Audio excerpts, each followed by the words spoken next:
Sa Belle's POV. Halos matulos ako sa kinatatayuan ko na makita ko kung sino nasa harapan ko ngayon. Miel? Di makapaniwalang bulalas ko. Ikaw ang asawa ni Nicolo? Tanong ko sa kanya. Bigla tong namutlat parang di makapaniwala na nakikita niya ako ngayon. Sabrina? Nauutal na bigkas niya rin sa pangalan ko. Si Nicolo nga ba siya o si Karim? Matapang na tanong ko sa kanya. Siya si Nicolo at patay na si Karim. Hindi siyang asawa mo? Sigaw niya sa akin bigla. Tumingin ako kay Nicolo na ngayon nakatingin lamang sa akin na parang di alam ang nangyayari. Sigurado ka bang hindi siyang asawa mo? Ang asawa na sinasabi mong sayo. Kaya ba nawala ka dahil kasama mong asawa ko? Nasaan si Karina? Kasabwat mo rin ba siya? Di ko mapigilan ang emosyon ko. Umahon ng galit sa puso ko. Handa mo bang patunayan na hindi siya si Karim sa akin? Tanong ko ulit sa kanya. Nakita ko ang pagkabalisa niya. Mabilis tong lumapit kay Nicolo at hinila niya palabas. Pero nakatayo pa rin si Nicolo at nakatingin lang sa akin. Di ko napigilan ang emosyon ko. Bumuhos na ang mga luha ko. Naghahalong galit at takot sa puso ko. Paano kung siya si Jake? Paano kung di na akong mahal niya? Paano siya babalik kung may anak na sila? Nicolo, let's go. Bakit ba ayaw mo pang umalis dito? Sigaw ni Miel kay Nicolo. Hinihila nito si Nicolo pero nakatayo pa rin ito. Bigla namang nagising si Ashlon at umiyak ito. Tumakbo to papunta sa akin na para bang natatakot kay Miel.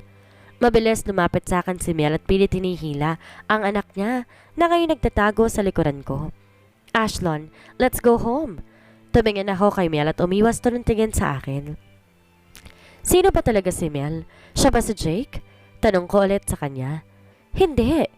Ilang beses ko ba dapat sabihin sa'yo na hindi. Hindi siyang asawa mo dahil asawa ko siya. Akin lang siya. Sigaw niya sa akin sabay ng paghila niya ulit sa buhok ko. Ikaw ang kabit niya. Dahil baka mukha siya ni Karim kaya pumatol ka kahit alam mong makakasira ka ng pamilya. Malandi ka. Isa ka lang kabit. Sigaw niya sa akin. Pilit ko inaalis ang kamay niya sa buhok ko. Kinalmot niya rin ang braso ko kaya nakaramdam na ako ng hapde. Bitawan mo siya. Dumagundong ang boses ni Justin na ngayon ay nasa pintuan. Nang bitawan ako ni Miel, mabilis akong tumakbo at yumakap kay Justin. Are you okay? Nag-aalalang tanong sa akin ni Justin. Justin, si Jake. Alam ko siya si Jake. Buhay ang asawa ko. Umiiyak na sabi ko sa kanya. Kaya tumingin to sa peso ni Nicolo. Kuya? Di makapaniwalang sabi ni Justin habang nakatingin ngayon kay Nicolo na kasalukuyan nakahawak sa ulo niya. Nicolo, okay ka lang ba? Tanong ni Miel dito. Nicolo? Miel? Naguguluhang tawag ni Justin sa pangalan ng dalawa. Ah! Ang sakit! Biglang sigaw ni Nicolo. Kaya kumalas ako sa pagkakayakap kay Justin at mabilis ko siyang dinaluhan. Okay ka lang ba? Saan ang masakit? Tanong ko dito. Dumayo ka sa asawa ko. Sigaw sa akin ni Miel at tinulak ako. Ikaw ang umalis dyan dahil siya si Jake at ako ang asawa niya? Itinulak ko ito. Justin, tulungan mo ko. Dali natin siya sa ospital.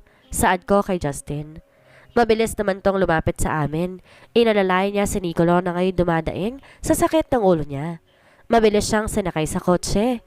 Halos paalis na kami nang maalala ko si Ashlon. Justin, si Ashlon. Naiwan, babalikan ko siya? Sabi ko kay Justin. Who's Ashlon? Nagtatakang tanong nito sa akin. Anak nila ni Miel. Mauna ka na, babalikan ko siya. Baka anong gawin sa kanya ni Miel? Natatakot ito kanina. Sabi ko at mabilis akong lumabas sa kotse. Umakyat sa room ni na Nicolo, pero wala na doon si Ashlon. Ashlon, nasan ka? Ashlon! Patuloy ako sa pagbukas ng mga pintuan. Baka nandun lang to pero wala siya. Napaupo akong bigla dahil paano kung saktan niya ang anak nila? Nakita kong takot ni Ashlon kanina. Mabilis akong lumabas at pumunta sa ospital. Sobrang kinakabahan ako. Paano kung siya nga si Jake? Natatakot ako sa posibilidad na baka anak nila ni Mariel si Ashlon. Naaawa ko kay Ashlon pero paano mga anak ko? Ako ang legal na asawa dahil kasal kami. Ayaw ko muna mag-isip ng mga hindi magandang nangyayari. Pagkarating ko sa ospital, mabilis kong hinanap ang room ni Nicolo. Miss, ano pong room number ni Nicolo Galvez? Tanong ko sa nurse. Ma'am, wala pong Nicolo Galvez dito? Sagot niya sa akin. Karim Jake Morales po meron? Tanong ko dito. Room 37 po. Sagot niya sa akin. Thank you, miss. Mabilis kong hinanap ang room niya. Pagkapasok ko, nakaupo lang sa kama si Nicolo habang nasa tabi niya si Justin. Naglakad ako papalapit sa kanila. Kamusta ang pakiramdam mo? Parang naiiyak na tanong ko sa kanya. Okay lang siya, sagot sa akin ni Justin. Magsasawa ng DNA test para malaman kung siya ba talaga si kuya? Dagdag pang sabi ni Justin. Where's my son? Tanong ni Nicolo sa akin. Wala na siya sa Shit! Napayuko ako dahil alam kong kasalanan ko. Bakit di ko man lang naalala ang bata? Sorry, sabi ko kay Nicolo. Bakit ka nagsusorry sa kanya? Hindi mo naman yun kasalanan. Biglang sabi ni Justin. Alam ko naiinis si Justin, base na rin sa uri ng pananalita niya. Tumayo si Justin at tinawakan ng kamay ko. Umuwi na tayo? Yaya niya sa akin. Pero paano siya? Tanong ko kay Justin. Kaya na niyang sarili niya. Tsaka may asawa naman niyang mag-aalaga sa kanya? Sagot sa akin ni Justin. Nang tumingin ako kay Nicolo, nakita ko ang pagdilim ng anyo niya. Nakatingin to sa kamay ko na hawak ni Justin kaya mabilis kong kinalas ang kamay ko. Pakiramdam ko kasi siya si Jake dahil ganun to kapag nagsiselo sa akin dati. Nicolo, aalis na kami. Paalam ko sa kanya. Can you stay here? Mahinahon pang tanong niya sa akin. Tumingin ako kay Justin na ngayon nakakunot ang noo. No! Mabilis na sagot ni Justin. I am not talking to you. Malamig ang tinging pinukol ni Nicolo kay Justin. Bakit di natin tanungin sa Sabrina? Confident na sabi pa ni Justin. Tumingin to sa akin. Alam ko mali ito pero nais kong manatili sa tabi ni Nicolo kahit ngayon lang habang hinihintay ang result ng mga test na ginawa sa kanya. Justin, mauna ka na muna. Kung okay lang ikaw munang bahala sa mga bata, uuwi rin ako mamaya. Sorry pero kahit ngayon lang pagbigyan mo sana ako. Okay, tumawag ka kapag may problema. Saad niya sabay halik sa pisngi ko at lumabas na. Kami na lang dalawa ni Nicolong naiwan at naging tahimik ang paligid. Nanatili ako sa kinatatayuan ko. Tumayo naman si Nicolo at naglakad papunta sa direksyon ko. Pero nilagpasan niya ako at nilak niya ang pintuan. Mabilis sa mga naging pangyayari dahil bigla na lang niya akong kinabig at hinalikan sa labi. Banayad at puno ng pag-iingat. Di ko napigilan ang mga luha ko. Pakiramdam ko siya ang asawa ko, ang Jake ng buhay ko. Napaungol na ako dahil nagiging mapusok na si Nicolo. Nagiging malikot na rin ang kamay niya. Binuhat niya ako at panayhimas niya sa hita ko. At dahil nakasuot ako ng skirt malaya ang kamay niya, nahawakan ng balat ko doon. Biglang nabuhay ang init sa loob ko. Bumaba ng halik niya sa leg ko. Napaliyad naman ako dahil sa aminin ko man o hindi, naapektuhan ako sa ginagawa niya. You are only mine. Akin ka lang. Bulong niya sa tenga ko. Pero hindi pa natin alam kung ikaw ba si Jake o si Nicolo ka talaga. Sagot ko naman sa kanya. I don't care. Basta akin ka lang. Nagsiselos ako pag may iba kang lalaki na umahawak sa'yo. Aniya sa akin. Tumingin ako sa kanya. Nakatingin siya sa akin na mapungay ang kanyang mga mata. Walang pinagkaiba ang mga mata niya sa mga mata ng asawa ko. Pinagmasdan ko siya hanggang sa dumako ang tingin ko sa labi niya. Unti-unti kong nilapit ang labi ko sa labi niya. Ako na ang unang humalik sa kanya. Oh, Sabrina, you're driving me crazy. I want you now. Nangaakit na bulong niya sa pagitan ng halikan namin. Sinagot ko siya na isang mapusok na halik. Nagsimulang mamasa ang nasa ibaba ko dahil init na rin talaga ako. Mabilis ang bawat kilos niya dahil natagpuan ko na lamang ang sarili ko na nakadapa sa hospital bed at binabayo niya ako mula sa likuran. Pinipigilan kong sarili kong makalikha ng ingay dahil baka marinig kami sa labas. Oh shit! Ang sarap mo, babe. Pakiramdam ko makakaraos ka agad ako. Pahayag niya sa akin habang lalong bumibilis ang bawat galaw niya. Kung nararamdaman niya iyon, ganon din ako. Malapit na ako. Ako rin. Ilang paggalaw pa, tuluyang sumabog ang init na kanina pang namumuo sa puson ko. Sabay naming narating ang suktulan. Nakadapa pa rin ako at siya na may nasa likuran ko. Kapwa kami hinihingal. Malakas ang pakiramdam ko, siya ang asawa ko. Ramdam ko sa paraan ng pag-angkin niya sa akin. Di pa kami umaabot ng 5 minutes, nakaraos na kaming pareho. Ganito kami kasabik pareho. Hindi pa sana to titigil pero binulabog kami na malakas na katok.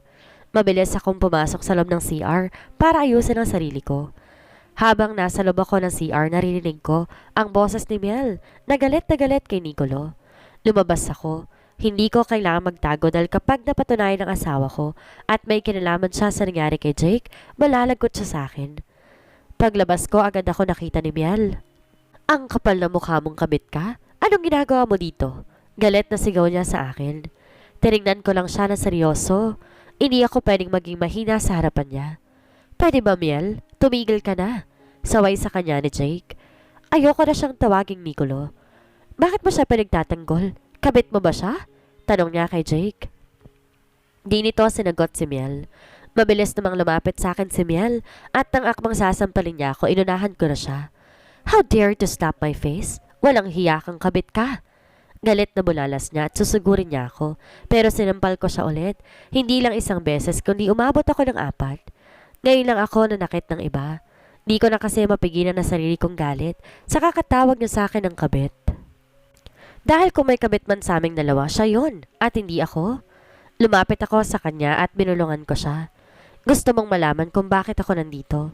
Gusto mo ba idetali ko sa iyo kung paano kasarap ng ginawa namin?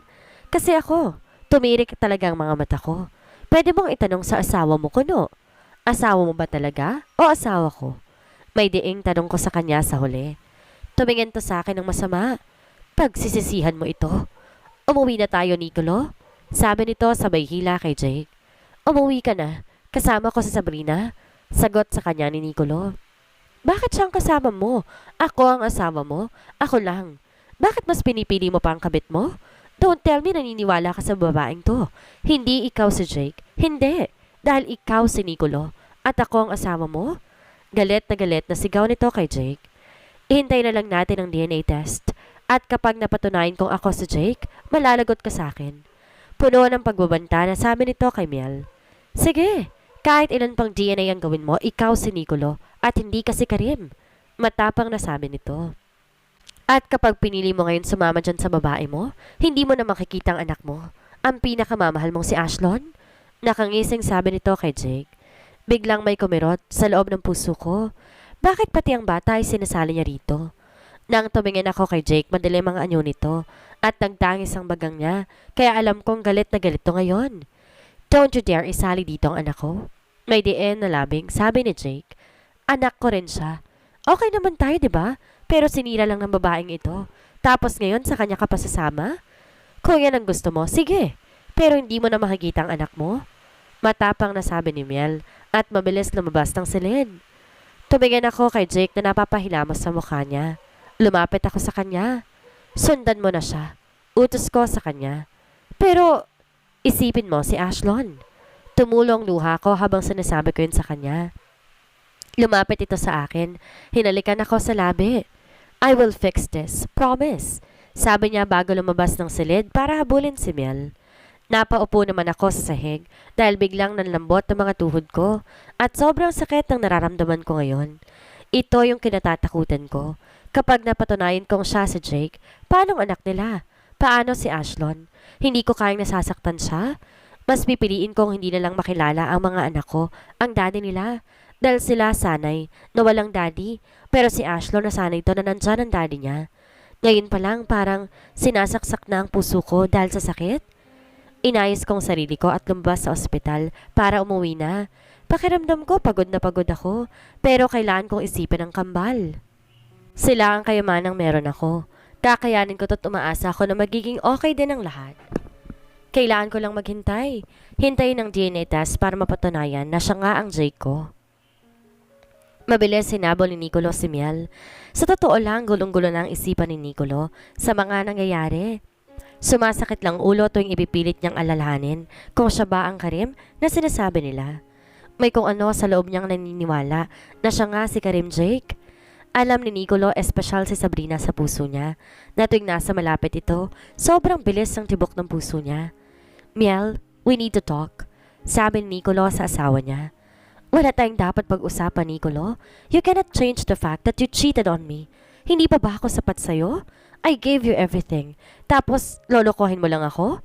Sabihin mong hindi ka naniniwala sa kanya, di ba? I am your wife. Sa akin ka lang maniwala? Umiiyak na sabi ni Miel kay Nicolo. I know you're lying to me.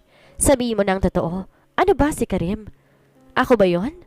Kalmadong tanong ni Nicolo kay Miel. No, You are not, Nicolo. You are not Karim. You will never be Karim. Hindi ikaw si Karim? Hindi. Ikaw ang asawa ko. Kapag napatunayan na ako si Karim, magbabayad ka. Tatandaan mo yan. May pagbabanta sa boses ni Nicolo. Mabilis na binuhat ni Nicolo ang anak nilang si Ashlon. Sumunod naman si Miel sa kanila habang umiiyak. Don't do this, please. Huwag mong kunin sa akin ang anak ko. Please, Nicolo. Hinihila nito si Ashlon pero umiiyak ang bata at ayaw nang pumunta kay Miel. I'm sorry but we need to go. Now. Kalmadong sabi ni Nicolo bago pumasok sa kotse niya. Di niya nais na maiwan kay Miel ang anak niya. Nicolo, please. Sigaw ni Miel sa labas. Pero dito pinansin ni Nicolo, ang buong atensyon niya ay nasa anak lamang niya. Nag-aalala. Yes, Daddy? Where are we going, Dad? Tanong ni Ashlon sa daddy niya. Where do you want to go? Tanong ni Nicolo sa kanyang anak. Can we go to Mommy Sabrina? Nagulat si Nicolo sa naging sagot ng anak niya sa kanya. Mommy? Di ba kapaniwalang pag-uulit ni Nicolo sa sinabi ng kanyang anak? I love her, Daddy. I want her to be my mommy. Sagot ng bata na kinagulat naman ni Nicolo. Di niya maiwasang di mapangiti. Okay, pupunta tayo sa kanila. Nakangiting sabi ni Nicolo sa anak niya. Ilang sandali pa nakarating na sila sa bahay ni Sabrina. Nahihiyaman si Nicolo pero para sa anak niya, pupunta pa rin sila dito. Sir Karim! Bulalas ng isang matandang babae. Diyos ko, buhay ka nga! Sandali po tatawagin ko si Isabel. Mabilis tong pumasok sa loob ng bahay para tawagin si Sabrina. Lumabas sa pintuan si Sabrina kasama ang dalawang bata na kamukhang kamukha ni Ashlon. Daddy! Daddy! Umiiyak na sabi ng babaeng bata. Mabilis nang lumapit kay Nicolo. Niyakap nito ang binti niya. Ashley, listen to mommy. He is not. Pinigilan ni Nicolo si Sabrina na magsalita. Mabilis nitong binuhat ang batang babae. Hindi niya alam pero bigla na lang siyang naiyak. Sobrang saya ng puso ni Nicolo. Hindi niya maintindihan ang sarili niya pero ang gaan ang loob niya sa kambal. Hi kiddo, what's your name? Tanong ni Nicolo kay Ashmar. Ashmar po, sagot ng bata kay Nicolo. Binuhat niya rin ito. Hindi niya alam kung ano nangyayari sa kanya, pero mabilis niyang tinawid ang pagitan nila ni Sabrina at hinalikan niya to sa labi. Jake ko, sana maalala mo kami. Ikaw talagang asawa ko at alam ko yon. Ramdam ko ikaw talaga si Jake. Umiiyak na sabi ni Sabrina. Bukas malalaman natin ang result ng DNA at kahit ako umaasa ko na ikaw nga ang asawa ko. Sabi naman ni Nicolo habang hinahalikan sa labi si Sabrina. Binuhat nilang tatlong bata at sabay-sabay silang pumasok sa loob ng bahay. Sa Belle's POV. Nagulat ako dahil biglang dumating si Nicolo at kasama niya si Ashlon. Sobrang saya ng puso ko, alam ko na siya si Jake at walang duda doon. Pagpasok namin sa loob ng bahay, nagulat siya nung nakita niya ang sarili niya sa mga larawan na nakasabit sa sala. Lahat kasi ng mga memories namin pinagawa kong frame para lagi ko siyang nakikita. You're right. Kamukhang kamukha ko nga ang asawa mo. Saan niya sa akin? Alam ko ikaw ang asawa ko. Sana bumalik ka na sa dati. Samantala ang tatlong bata naglalaro na ngayon. Naisip ko, paano kung anak ko rin si Ashlon? Pwede rin kayang mag-DNA test para malaman ko? Magkahawig kasi talaga silang tatlo at kapag matagal mo siyang tititigan, talagang kamukha niyang kambal. Paano kung buhay pa ang anak ko? Katunayan, triplet sila. Pero namatay daw ang una kong inilawal. At ngayong nandito si Ashlon, biglang nabuhay ang pag-asa sa loob ko na posibleng buhay pa ang isa kong anak. Naramdaman ko, niyakap ako ni Nicolo. Pinatong niya ang baba niya sa balikat ko. Babe, bulong niya sa tenga ko. Mabilis ko siyang nilingon. Huwag mo akong tawagin ng ganyan. Baka hindi ikaw ang asawa ko, sabi ko sa kanya. Narinig ko siyang tumawa, kaya napangiti na lang din ako. Kahit di pa natin alam ang resulta ng DNA test, alam ko nang ikaw ang asawa ko. Bulong niya ulit sa tenga ko. Paano mo nasabi? Tanong ko sa kanya. Dahil sa'yo lang to sumasaludo.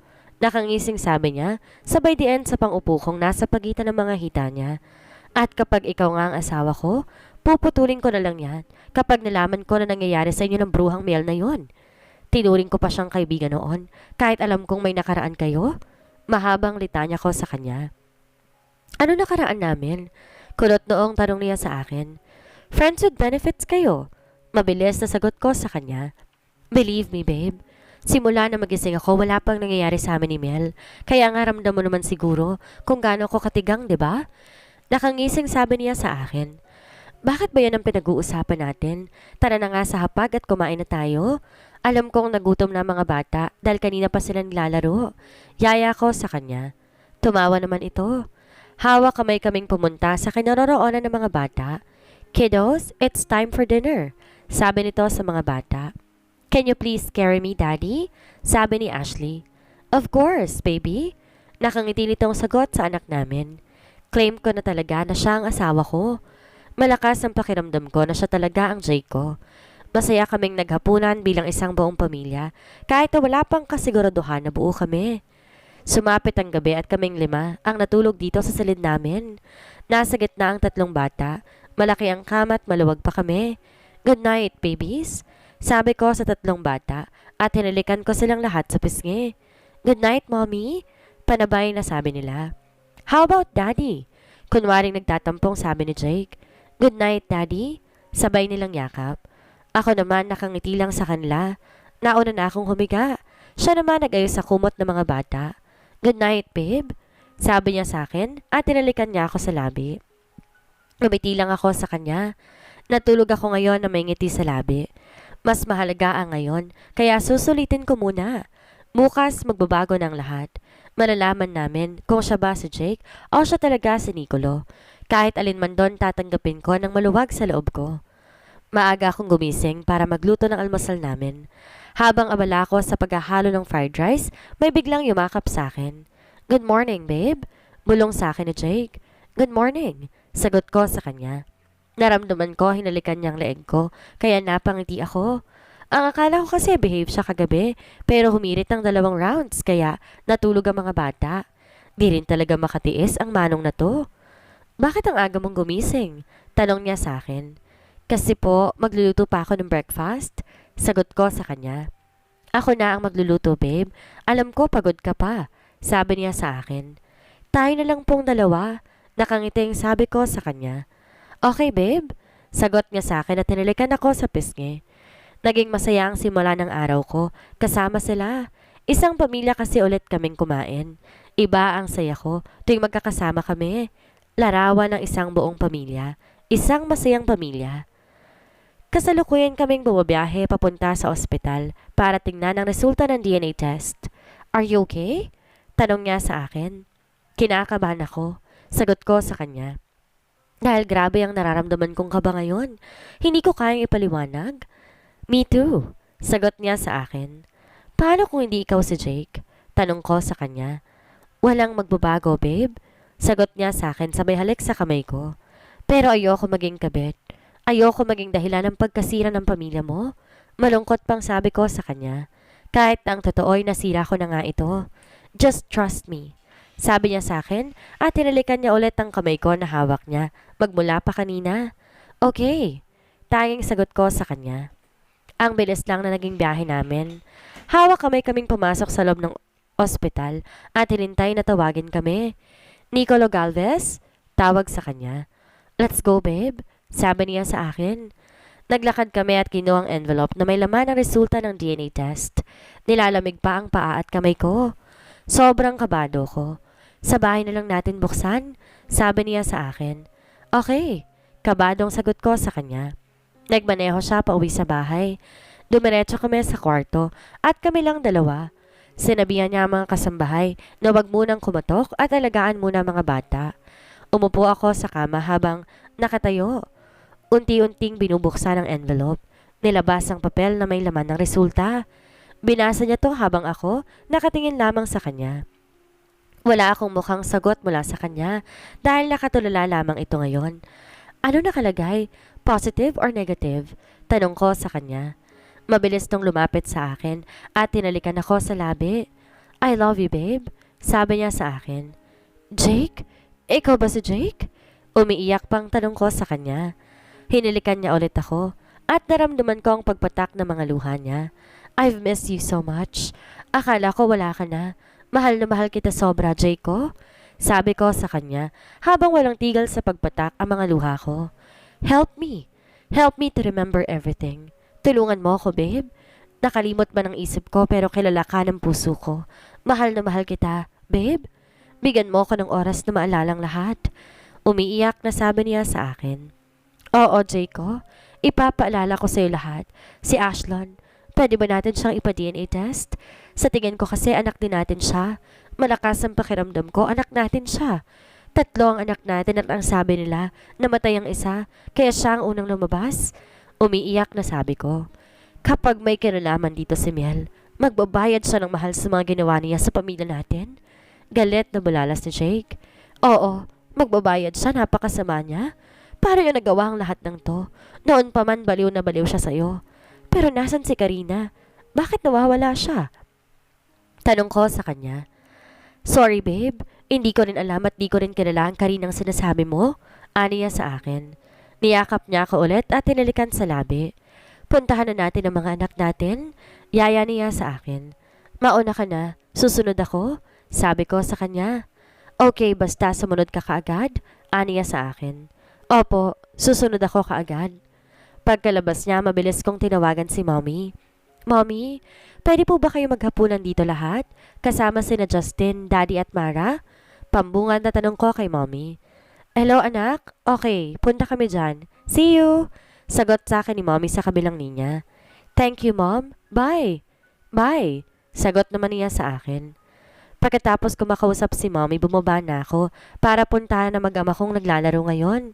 Jake ko, pupunta dito sila Mommy. Pagbibigay alam ko sa kanya. Okay, sagot niya sa akin habang nakangiti. Okay lang ba na ikaw na mag-alaga sa kanila? Mamimili lang ako ng mga kailangan ko para sa dinner mamaya. Pahayag ko sa kanya. Okay babe, sagot niya sa akin. Sinama ko isa kong kasambahay para mamili sa palengke. Pagkatapos naming mamili, bumalik na kami agad sa bahay. Habang papasok kami sa bahay, naririnig ko na umiiyak ang mga anak ko, kaya mabilis akong tumakbo, papasok sa loob ng bahay namin. Mommy! Mommy! Sigaw ni Ashley nang makita niya ako. Nagulat ako dahil hawak siya ni Miel na ngayon may baril na hawak. Halatang wala ito sa kanyang sarili. Miel, bitawan mo ang anak ko. Sigaw ko sa kanya. Nandito na pala ang pinakamamahal mo, Jake. Tumatawang saan niya. Nakita ko ang asawa ko na ngayon hawak ang 2 naming anak. Natatakot ako para kay Ashley, pero hindi pwedeng saktan niya ang anak ko, kaya nag-iisip ako ng paraan kung paano ko makukuha sa kanya si Ashley. Miel, kung gusto mo ako na lang, huwag ang anak ko, please, bitawan mo siya. Anda akong magmakaawa para sa anak ko. Paano kung gusto ko si Jake? Ibibigay mo ba siya sa akin? Tanong niya sa akin. Bakit mo ba ginagawa to? Ano ba ang kasalanan ko sa'yo? Bakit pati ang anak ko? Umiiyak na tanong ko sa kanya. Dahil inagaw mo sa akin si Karim. Sa akin na sana siya pero simula nang dumating ka, palagi na lang ikaw ang nakikita niya. Kahit nagtatalik kami noon, pangalan mong tinatawag niya. Galit na sigaw niya sa akin habang naninlisik ang mga mata niya. Ako naman palang kailangan mo. Ako naman palang may kasalanan sa'yo. Bakit kailangan mo pang idamay ang mga anak ko? Pakawalan mo siya. Kung gusto mo, patayin mo na ako. Gawin mo na. Walang kasalanan ng anak ko sa'yo. Hayaan mo mga anak ko at ng asawa ko. Umiiyak na sabi ko sa kanya. Okay, mabilis naman akong kausap. Tinulak niya ang anak ko papunta kina Jake. Mabilis binigay ni Jake ang mga anak namin kila Manang. Sasama ako sa iyo kung yun ang gusto mo. Sabi ng asawa ko kay Miel. Jake! Tawag ko sa kanya habang umiiling ako. Oh, how sweet naman. Paano kaya kung kayo na lang 2 ang sabay kong burahin sa mundo? Parang baliw na tumatawa si Miel habang nakatutok sa akin ng baril niya. Di namin inaasahan, kakalabitin niya ang gatilo ng hawak niyang baril. Pero hindi ko inaasahan na iba ang tatamaan dahil, Justin! Sigaw ko sa pangalan niya habang nakayakap ito sa akin. Mabilis tumakbo palabas si Miel. Natumba naman ako at nawalan ng malay si Jake. Hindi ko alam kung anong gagawin ko. Hindi ko alam kung sinong uunahin ko. Tulong! Tulungan niyo po kami. Jake! Justin! Justin, bakit? Bakit mo ginawa yun? Tanong ko sa kanya habang humahagulhol. Ngumiti lang to sa akin. Pinikit ang mga mata niya. Justin? Jake! Ano ang mangyayari ngayong may tama ng baril si Justin? At si Jake, bumalik na kayang alaala niya? Dahil sa nangyari, pagbayaran kaya ni Miel lahat ng mga kasalanan niya? At si Ashlon, sino kaya ang tunay nitong ina? Yan ang ating aalamin sa susunod nating kabanata.